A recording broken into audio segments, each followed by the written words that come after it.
절에 말씀하시는 선한 목자라는 제목으로 하나님의 말씀을 증거하겠습니다. 여러분, 수전절이라는 말 들어본 적 있나요? 수전절 이거 어디 절 이름인가 생각할 수 있을 텐데, 수전절은 유대인들이 지키는 하나의 절기입니다.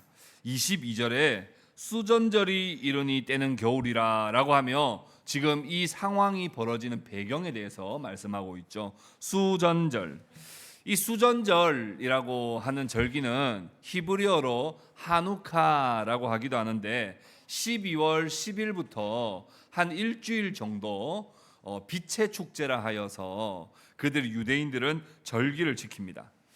그날이 어떤 의미인데요, 목사님? 우리나라로 칠 것 같으면 3.1절이나 혹은 광복절, 이 의미가 더 가깝겠습니다. 유대인들에게 있어서 광복절은 언제냐 하면 12월 10일부터 한 일주일 동안 절기를 지키는, 그러니까 사실상 유대인들에게는 크리스마스가 별로 의미가 없죠. 의미 있겠습니까? 뭐 그냥 이 페스티벌처럼은 의미가 있을지 모르겠지만 별로 유대인들에게는 크리스마스가, 예수님의 탄생이 별로 그렇게 달갑지는 않습니다. 그래서 오히려 하누카라고 하는 수전절이 이스라엘 유대인들의 크리스마스다 이렇게 생각해도 될 정도로 빛을 밝히고 겨울에 그들이 절기를 지킵니다. 우리나라도 주변의 강대국들로부터 침략을 많이 받았던 나라입니다만, 이스라엘도 정말 만만치 않게 엄청난 침략을 당하고 오랜 시간 동안 이 압제를 당하면서 살았습니다. 우리 그림 하나 보여주시면 BC 900년 경에 고대 근동의 패권을 장악했던 이 아수르라고 하는 제국이 있었습니다. 이 아수르, 이스라엘은 어디에 있는지 보이시죠? 그러니까 이 아수르 제국이 이 BC 900년 경부터 지배를 하기 시작하고 BC 722년에 북이스라엘을 멸망시켜 버렸습니다. 그리고는 그냥 멸망만 시킨 게 아니라 북이스라엘 사람들의 그 이스라엘이라고 하는 그 민족성과 정체성을 다 말살시켜 버리려고 전부 각 세계 전 지역으로 그냥 흩어버렸어요. 모여 살지 못하도록 하려고. 그렇게 그들은, 이스라엘은 이 아수르 제국에 의해서 지배를 받고 있었습니다. 그런데 아수르가 쇠하여 가고 신흥 제국 바벨론이 그 기세를 BC 612년부터 떨치면서 영토를 확장했습니다. 그래서 이 바벨론이 또 침략을 해서 또 바벨론이 또 압제하고 있는 거예요. 그래서 BC 536년에는 예루살렘 성과 성전이 완전히 함락이 되고 다 불타버렸습니다. 그때 이 시기를 바벨론 포로로 끌려갔다 해서 바벨론 포로 시기인데, 여러분 성경에 나훔, 스바냐, 하박국, 에스겔, 이사야, 예레미야, 애가 이런 책들이 다 이 바벨론의 포로로 잡혀 있던 시기에 그때 쓰여진 책이라는 거예요. 바벨론이 영원했을까요? 그렇지 않습니다. 바벨론이 멸망하면 이제는 독립이 오나 했더니 페르시아라고 하는 나라가 또 정복을 해버려요. 그래도 다행인 것은 하나님이 페르시아의 왕이었던 고레스 왕을 통해서 다시 이스라엘로 돌아가게 하고 예루살렘 성전을 재건할 수 있는 은혜를 주십니다. 이런 내용들이 에스라, 에스더, 느헤미야, 학개, 스가랴, 말라기가 이 지금 시대에 쓰여진 책들이고 그 상황을 배경으로 하고 있습니다. 그러니까 페르시아도 이제 영원했겠죠? 아닙니다. 또 페르시아가 또 이제 점점점 역사 속으로 저물게 되는데, 알렉산더 대왕이 이끄는 그리스, 헬라 제국이 또 이 지역을 완전히 또 장악을 하게 됩니다. 그러니까 유대인들은요, 단 한순간도 자기 나라의 그 주권이라고나 할까요? 혹은 하나님이 세우신 나라라고 하는 어떤 그 자부심과 자존심을 드러낼 틈이 없었어요. 매번 다른 나라로부터 침략을 당하고 맨날 포로로 끌려가고 압제당하고 자기 신앙생활을 제대로 할 수 없는 그런 상황에 놓여 있었단 말입니다.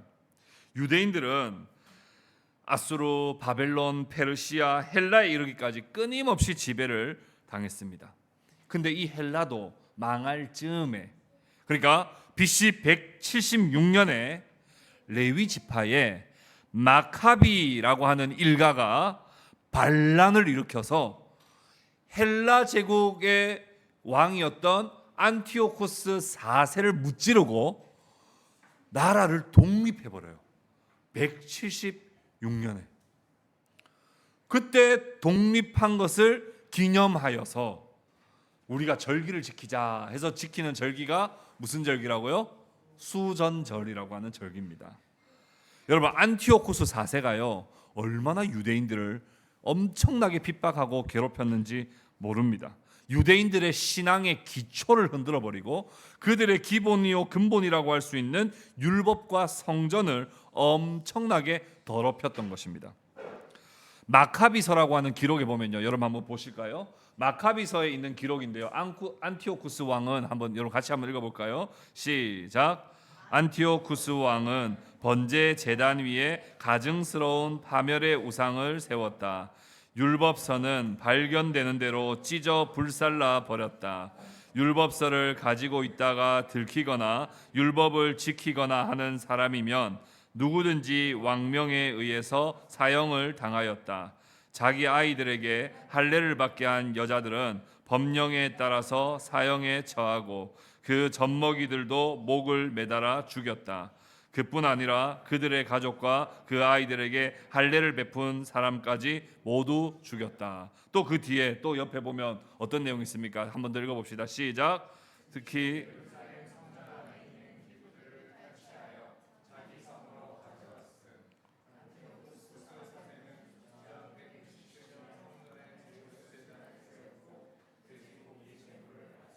네, 성전에 있는 모든 기구들 다 가버릴 뿐만 아니라 제우스 신상과 제단을 예루살렘 성전에다가 설치했다고요.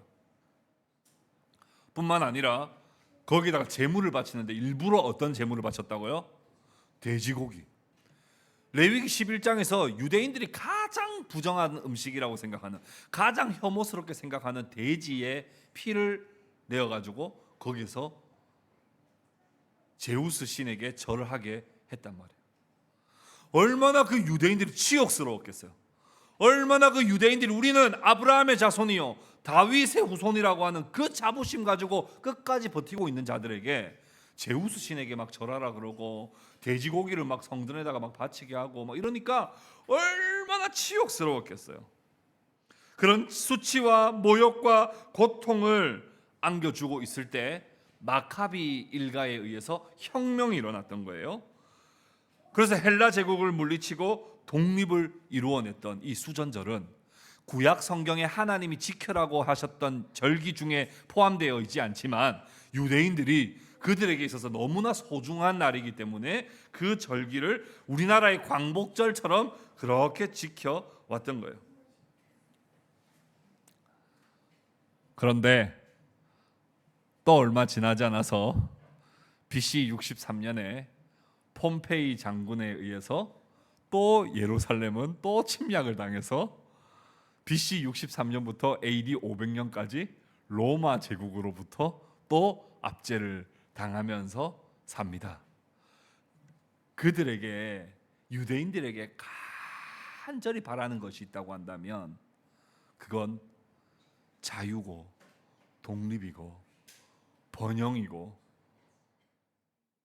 자주 국가로서의 정말 잘 먹고 잘 사는 하나님의 복을 받는 그런 나라가 되는 거였어요. 그런데 로마의 압제로 또 살고 있을 때 유대인들에게 간절히 바라는 것은 메시아가 빨리 왔으면 좋겠다. 선지자들이 외쳤던 그 메시아 도대체 언제 오냐? 우리에게 메시아가 너무 간절하다. 그때 누가 오셨다고요? 예수님이 오셨다고요.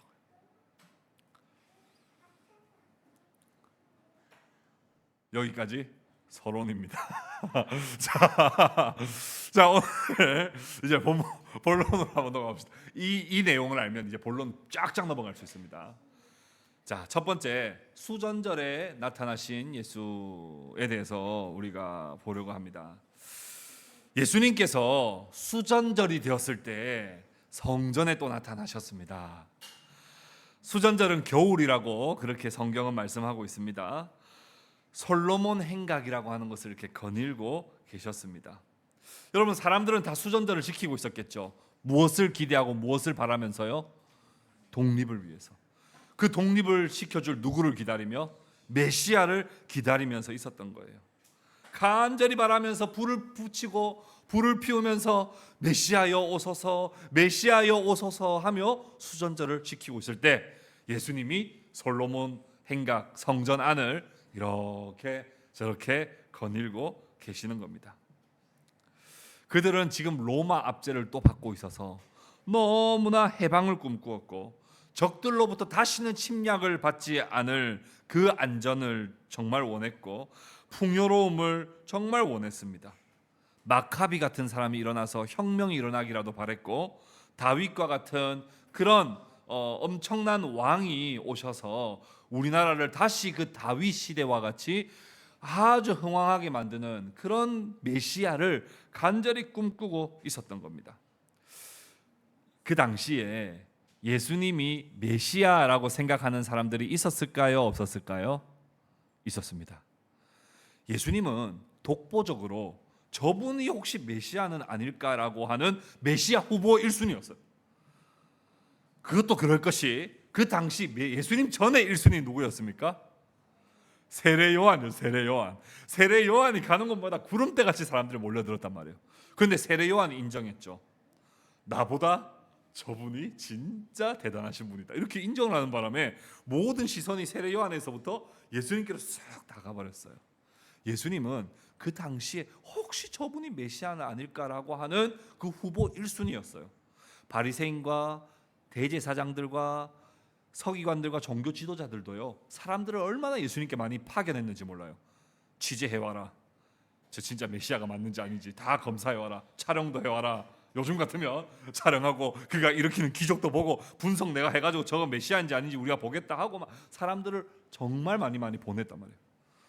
그런 종교 지도자들만 메시아에 관심이 있었던 것이 아니라 굶주리고 병들고 가난했던 백성들도 다 메시아를 향한 간절함이 있었기 때문에 예수님이 나타나는 곳마다 사람들은 구름대같이 몰려들었단 말입니다.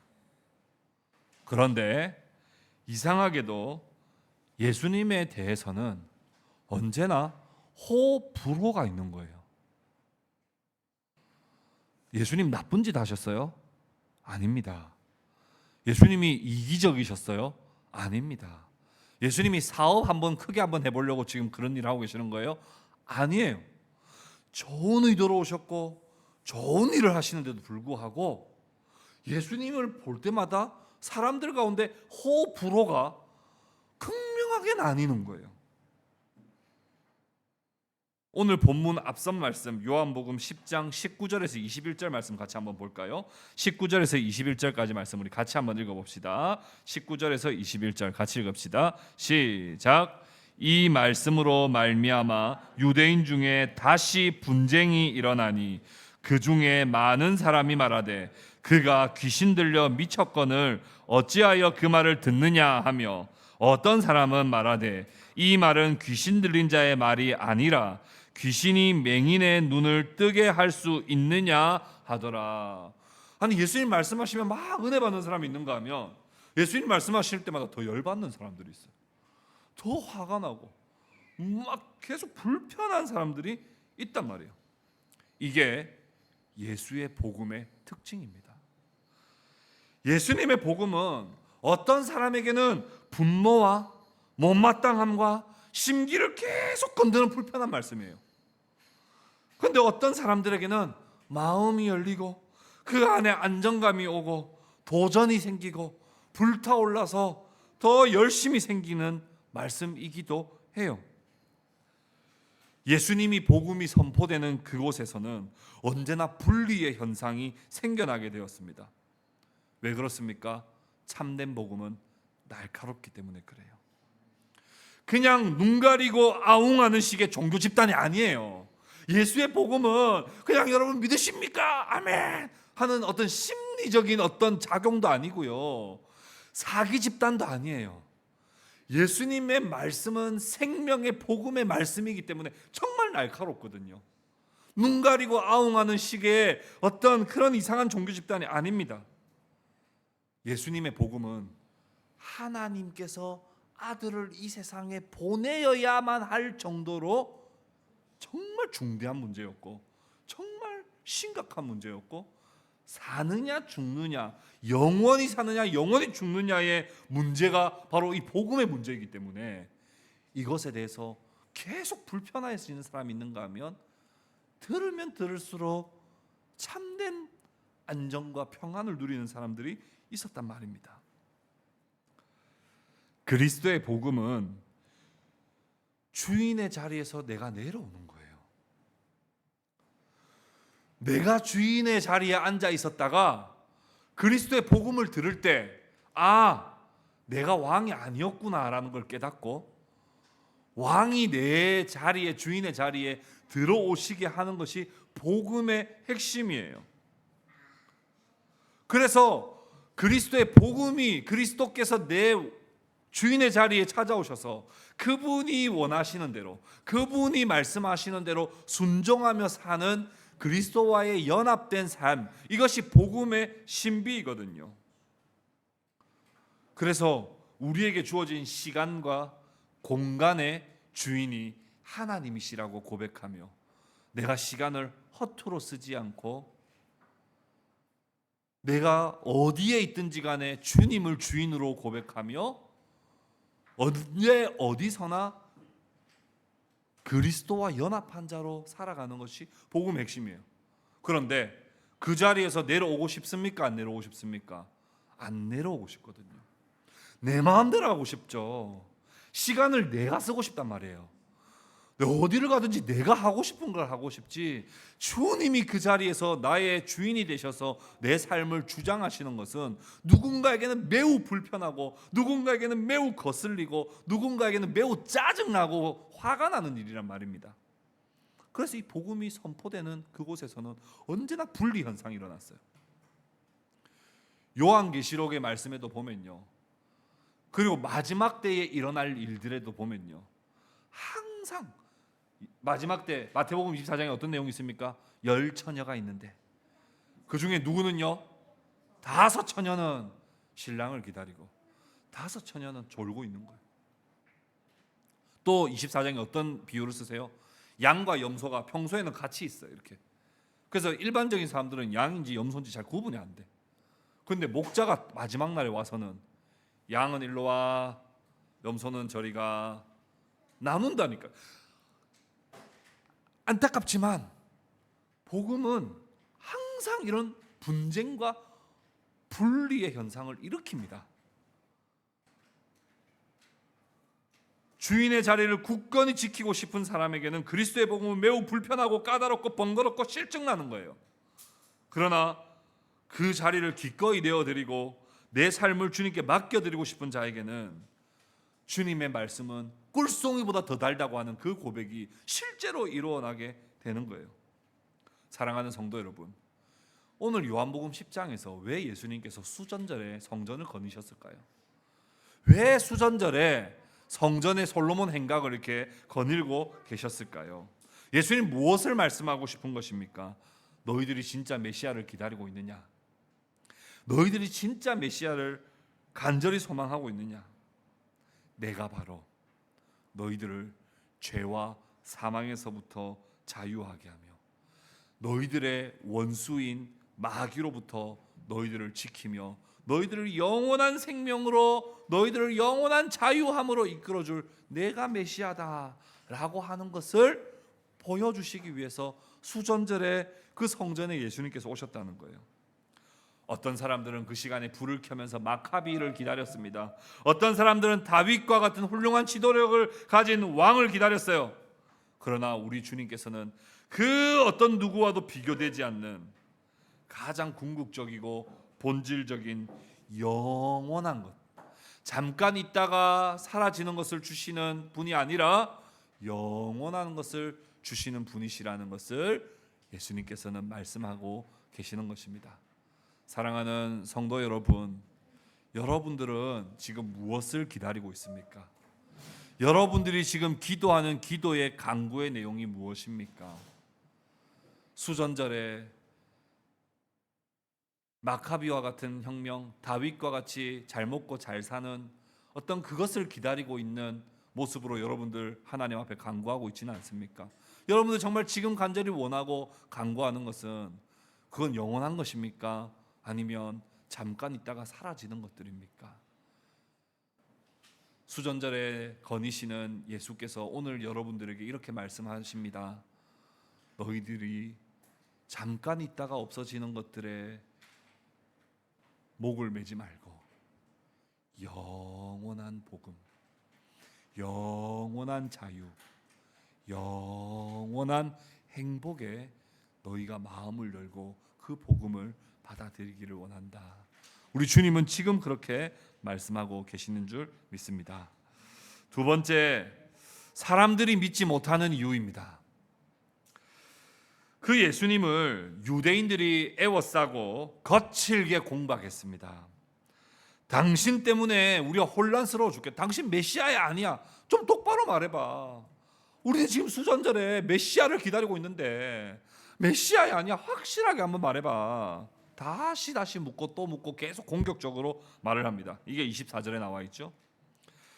예수님께서 이렇게 담담하게 답변하셨습니다. 25절 26절 우리 같이 한번 읽어볼까요? 25절 26절 우리 같이 한번 읽어보겠습니다. 시작.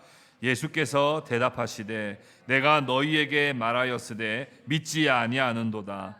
내가 내 아버지의 이름으로 행하는 일들이 나를 증거하는 것이거늘 너희가 내 양이 아니므로 믿지 아니하는도다. 예수님 뭐라고 말씀하시는 거예요? 내가 아무리 아버지의 뜻을 따라 행하고 아무리 아버지의 뜻을 따라 말해도 너희들이 믿지 않는 걸 나보고 어떡하라는 거야? 내가 이 정도면 기적을 덜 일으켰니? 내가 이 정도면 가르치는 걸 덜 가르쳤니? 더 이상 너희들이 믿지 않는 걸 내가 나보고 어떡하라는 거야? 이렇게 말씀하시는 거예요. 사람들은 보고도 믿지 않았습니다. 듣고도 믿지 않았어요. 알고도 믿지 않았습니다. 여러분 본다고 믿을 수 있을 것 같으세요? 여러분 본다고 다 믿을 수 있을 것 같으세요? 봐도 믿지 못합니다. 믿음이라고 하는 영역은 본다고 해서 생기는 것도 아니고 듣는다고 해서 바로 생기는 것도 아니고 체험하고 경험한다고 해서 생기는 것도 아닙니다.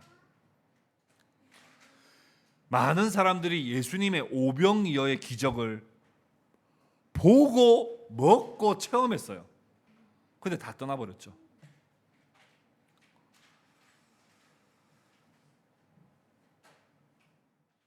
예수님은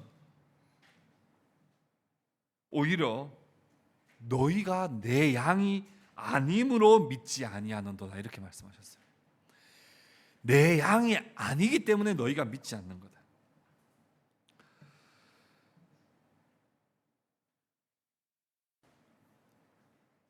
이 믿는다라고 하는 것은 참으로 신비한 영역이에요. 27절에 예수님께서 이것에 대해서 이 믿음이라고 하는 것이 무엇인지에 대해서 한 번 더 말씀을 하셨는데 27절 한번 읽어볼까요? 시작. 내 양은 내 음성을 들으며 나는 그들을 알며 그들은 나를 따르느니라. 양들은요 신기하게 목자의 음성을 알아요. 그 어떤 소리에도 반응하지 않는데 목자의 소리는 신기하게 반응해요. 그리고 그 목자를 따라갑니다. 이거 어떻게 설명할 수 있어요? 어떻게 설명할 수 있어요? 우리가 아무리 목자의 소리를 흉내내도요 목자 안 따라갑니다. 목자의 양은요 목자의 음성을 듣고 그대로 따라가요. 주님께서 이것을 말씀하고 싶으신 것입니다. 너희가 눈으로 본다고 해도 믿지 못한다. 너희가 듣는다고 해도 믿지 못한다. 손으로 만져본다고 해도 믿지 못한다. 기적을 체험한다고 해도 믿지 못한다. 믿는다라고 하는 것은 이론적으로 설명되는 것도 아니고 과학적으로 증명되는 것도 아니다. 이 믿음이라고 하는 것은 뭐예요? 오직 성령을 통해서 주시는 은혜의 선물이라는 거예요.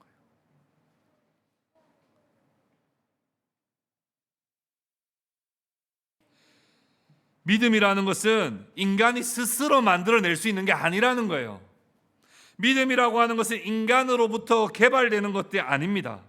믿음이라고 하는 것은 하나님이 선물로 주셔야지만 받을 수 있게 되는 거예요.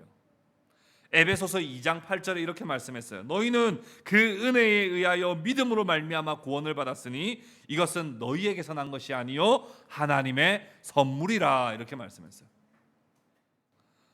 성령을 통해서 선물을 받은 자만이, 그 믿음을 받은 자만이 목자의 음성에 반응하는 거죠. 그리스도의 복음은 지금도 거침없이 전 세계에 퍼져나가고 있습니다. 그러나 그 복음이 선포되는 곳에 어떤 자들은 계속 불편하고 화가 나는가 하면 어떤 자들은 마음을 활짝 열고 그 복음을 받아들여요. 그건 똑똑한 사람일수록 복음을 잘 받아들인다는 것도 아니고, 시력이 좋은 사람이라고 잘 받아들이는 것도 아니고, 청각이 좋다고 해서 잘 받아들이는 것이 아니라 성령의 은혜를 통한 믿음의 선물을 받은 자만이 그 믿음이 계속 자라나고 그 믿음의 열매를 계속 맺게 된다는 거예요. 그래서 이 믿음이라고 하는 건 특별한 하나님의 선물입니다.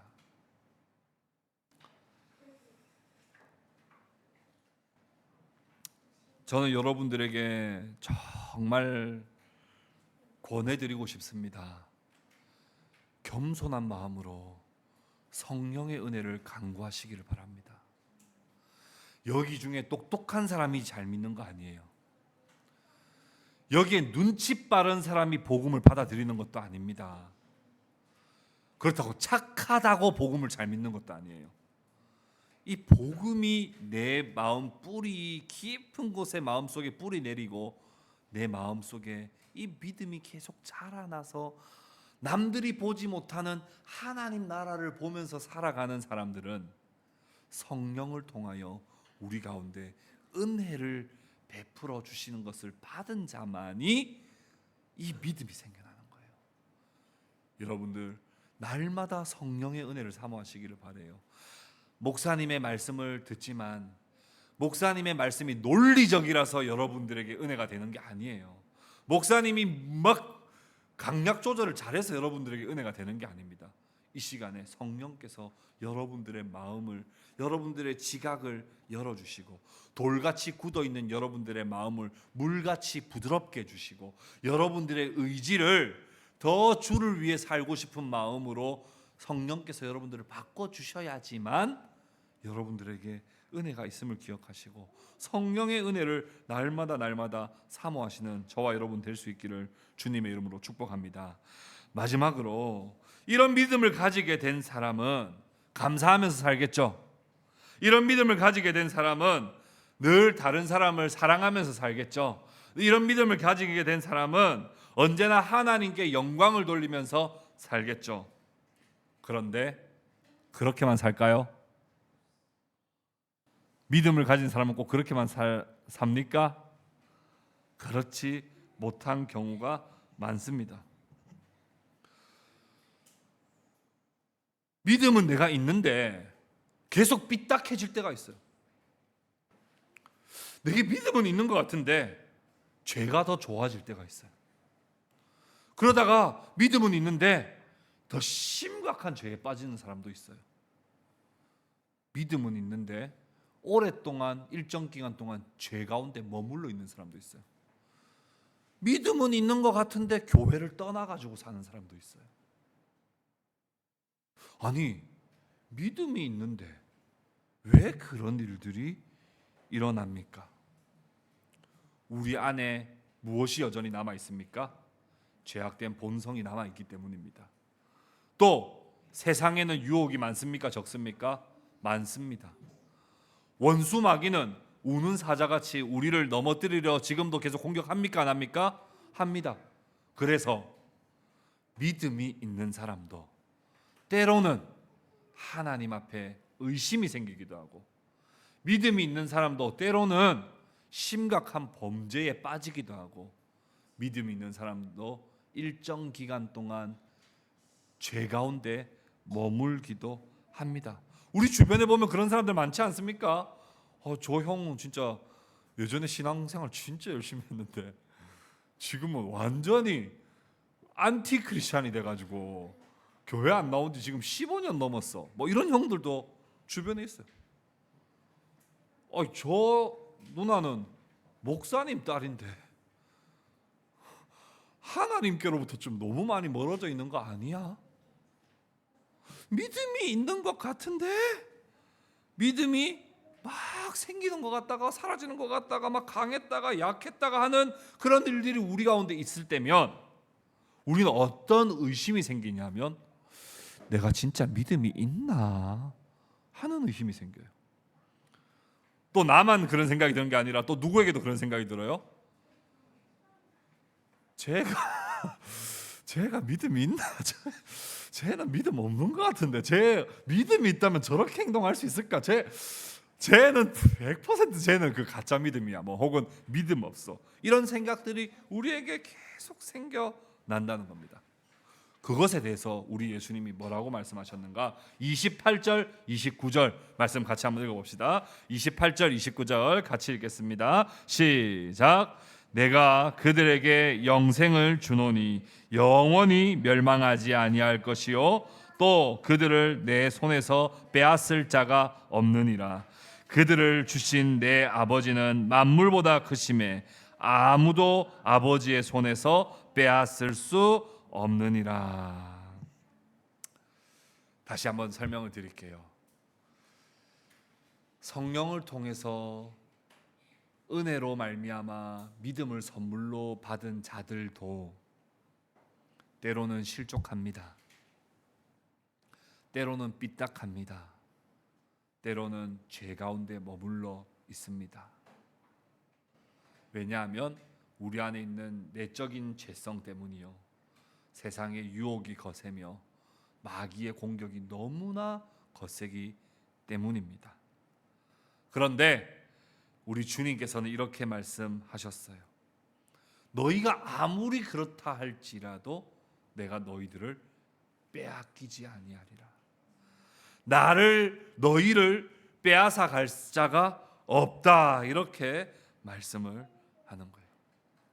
여러분, 믿음이라고 하는 게 어디에서부터 발생됐어요? 1번 나 자신에게서부터, 2번 하나님의 선물로부터. 하나님의 선물로부터. 만약 믿음이 내가 고안해낸 것이라고 한다면 나는 언제나 변덕스러워요. 그렇죠? 내가 믿었다 이렇게 하면 어떻게 되는 거예요?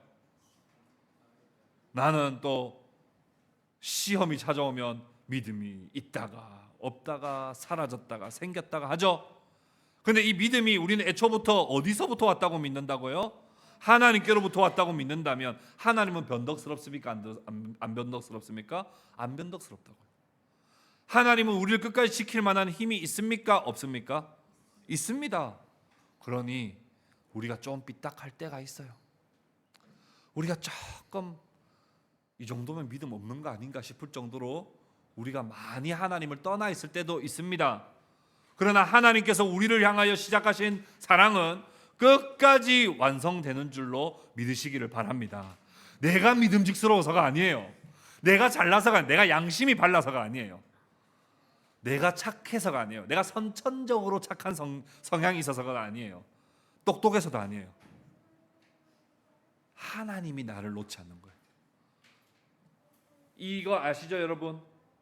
하나님이 날 잡았어요. 나는 하나님을 놓았어요. 나아지나요? 안 놓아져요. 우리는 늘 좌로나 우로나 치우치는 존재들이에요.